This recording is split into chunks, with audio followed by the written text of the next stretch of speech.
Los avances tecnológicos de los últimos tiempos han permitido que cosas que hace 20 años considerábamos imposibles hoy sean una realidad. Entre ellos destaca el Internet y los diferentes aparatos electrónicos que ayudan a conectar a las personas sin importar el lugar donde estén. En la antigüedad, grandes ciudades separadas por mares, ríos o lagos solamente podían comunicarse a través de accesos fluviales, pero hoy en día, gracias a los avances tecnológicos y a la gran cantidad de estudios en el área de la ingeniería civil, es posible conectar estas ciudades a través de la construcción de puentes sobre el agua. Si la construcción de puentes es una tarea difícil, debido a la serie de cálculos que se deben realizar para darle al puente la resistencia y seguridad, imagínate la tarea de construir un puente sobre el agua. A continuación te presentaré cómo se construyen los puentes sobre el agua. Para poder construir un puente sobre el agua es muy importante hacer un estudio geográfico y así poder determinar qué tipo de puente sería el ideal de acuerdo al terreno. Además, es de fundamental importancia hacer un estudio acerca del fluido del agua para conocer tanto la resistencia como la flexibilidad de los cimientos del puente y así poder construir una estructura que soporte las condiciones climáticas del lugar. La esencia de la efectividad de un puente sobre el agua va principalmente en la distribución del peso de su estructura. Debe estar repartida de manera uniforme. Por esto es importante escoger bien los materiales, teniendo en cuenta que la calidad en este tipo de construcciones es importante. Vigas, cables, concreto de alta resistencia y acero, estos dos últimos son exclusivamente necesarios para la construcción de los cimientos o pilares de un puente, tanto sobre el agua como en tierra firme. La forma en la que se construyen los puentes sobre el agua puede variar de un país a otro, así que hoy te presentaré los dos procesos más utilizados en diferentes países.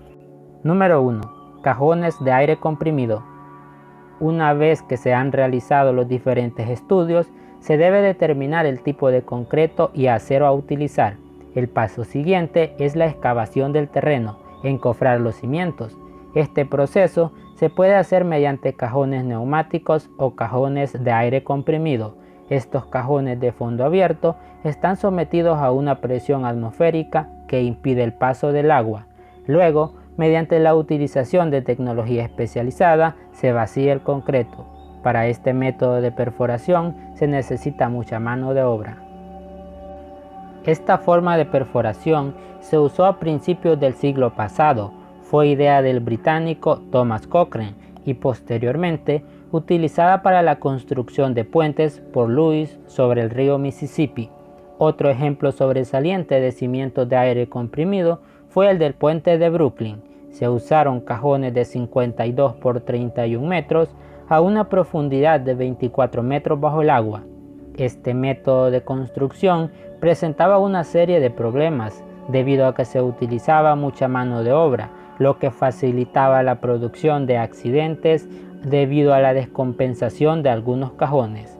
Es por esto que ya se ha vuelto obsoleta y peligrosa esta forma de excavación.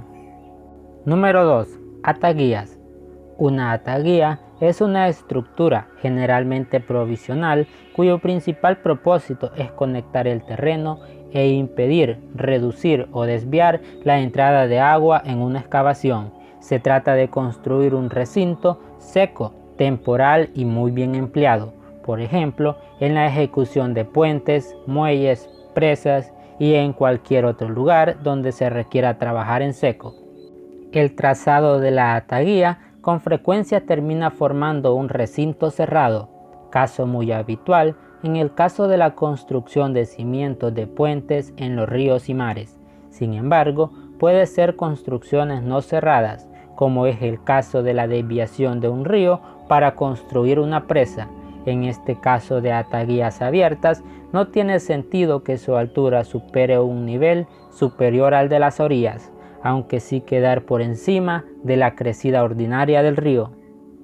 La construcción de estos recintos estancos es compleja, pues se debe colocar en medio del cauce de un río o en el mar, en condiciones ambientales a veces muy duras.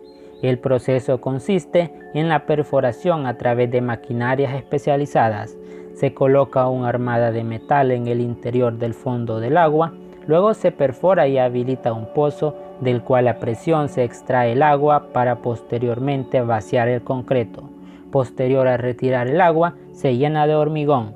Aunque pareciera sencilla, realmente es un trabajo muy bien diseñado y elaborado al momento de llevar a cabo el proyecto, pero a su vez es uno de los métodos más seguros a la hora de perforar el suelo bajo el agua. La correcta elección del tipo adecuado de ataguía depende de aspectos tales como la profundidad del agua, profundidad y tamaño de la excavación, tipo de terreno, velocidad de la corriente del agua, existencia de mareas o de elementos flotantes, condiciones locales y los medios que puedan utilizarse en función de la importancia de la obra a proteger. Es más, los procedimientos de construcción de cimentaciones mediante cajones indios o mediante cajones de aire comprimido podrían considerarse en cierto modo como ataguías, puesto que serían sistemas que permiten trabajar en seco, aunque en estos casos el medio auxiliar no es provisional, sino que queda formando parte de la cimentación, tal y como pasa en el caso de los puentes cimentados bajo el agua. Los romanos ya empleaban las ataguías para la construcción de la cimentación de los puentes. Elaborar puentes ha servido para proporcionar más comodidad a las personas al momento de trasladarse de forma peatonal en vehículos propios para trasladar grandes cargas. Unir ciudades o islas ya no es un problema, ya que con los avances de la ingeniería, realizar una de estas megaconstrucciones es algo totalmente viable. En general, uno de los mayores inventos prácticos del hombre, la elaboración de puentes sobre el agua. Esto ha sido todo por este video. Espero te haya gustado y me apoyes con un like. Y si aún no estás suscrito, te invito a que te suscribas para que estés pendiente de más datos interesantes.